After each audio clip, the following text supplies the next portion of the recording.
Assalamualaikum warahmatullahi wabarakatuh. Waalaikumsalam warahmatullahi wabarakatuh. Jadi di sini kami dari kelompok 15 akan mempresentasikan tugas artikel matriks dan transformasi linear dengan judul Algoritma Genetika sebagai Solusi Permasalahan Persamaan Linear Matematika. Di sini ada dua anggota kelompok kami. Yang pertama yaitu saya sendiri, Muhammad Farhan Akbar dengan NIM 187241002 bersama rekan saya. Saya Muhammad Rizky Hidayatullah dengan NIM 187241031. Nah, tanpa berlama-lama lagi, mari kita masuk ke penjelasan. Nah, itu yang pertama itu adalah latar belakang. Jadi, eh, sistem persamaan linear atau SPL itu digunakan dalam banyak bidang seperti matematika, ilmu komputer, ekonomi, dan lain-lain. Nah, metode penyelesaiannya seringkali menggunakan cara konvensional seperti substitusi matriks maupun eliminasi Gauss. Namun, metode ini bisa menjadi kurang efisien jika jumlah variabelnya sangat banyak.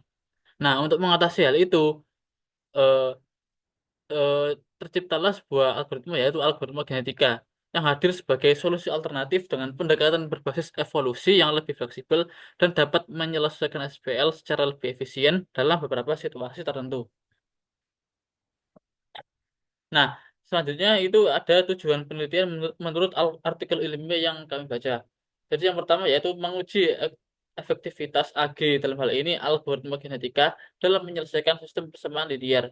Yang kedua yaitu menganalisis pengaruh parameter crossover dan mutasi terhadap kualitas solusi.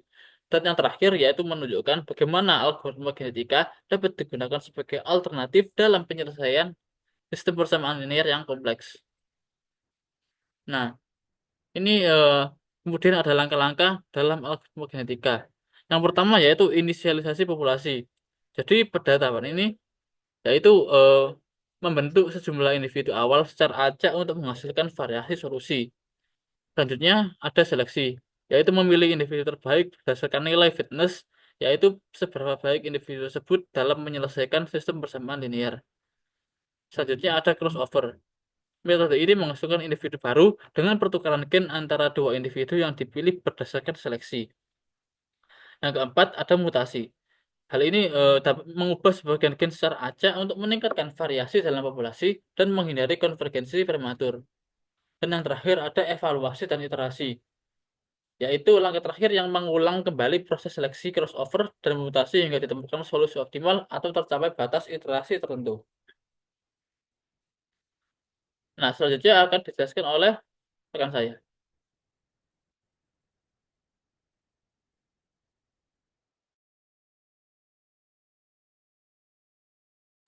Baik, yang selanjutnya adalah parameter yang digunakan dalam penelitian. Ada yang pertama adalah jumlah populasi awal, yaitu sekitar 3.000 individu. Kemudian yang kedua ada tingkat crossover. Tingkat crossovernya 0,6. Kemudian yang ketiga ada tingkat mutasi, yaitu 0,7. Dan yang terakhir ada yang keempat, jumlah iterasi, yaitu 7 generasi. Nah, berikut adalah contoh sistem persamaan linear yang diuji. Misal 5x plus 4y plus 3z nanti sama dengan 100. Nah, hasil solusi akan dibandingkan dengan metode konvensional seperti eliminasi Gauss. Next.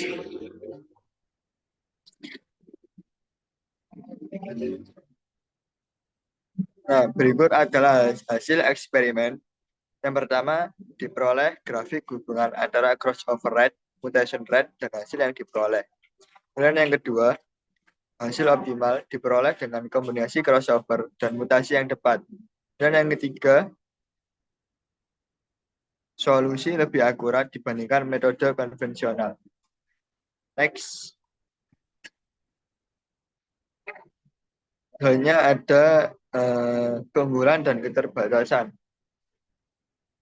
Keunggulannya yang pertama adalah dapat digunakan untuk berbagai jenis masalah. Yang kedua, fleksibel dalam pencarian solusi kompleks. Yang ketiga, ada yang terakhir, solusi yang lebih akurat dibandingkan metode konvensional. Karena ada keterbatasannya. Yang pertama, memerlukan banyak iterasi untuk mendapatkan hasil optimasi, untuk mendapatkan hasil optimal. Kemudian yang kedua adalah pemilihan parameter yang salah bisa menyebabkan solusi tidak ditemukan. Next.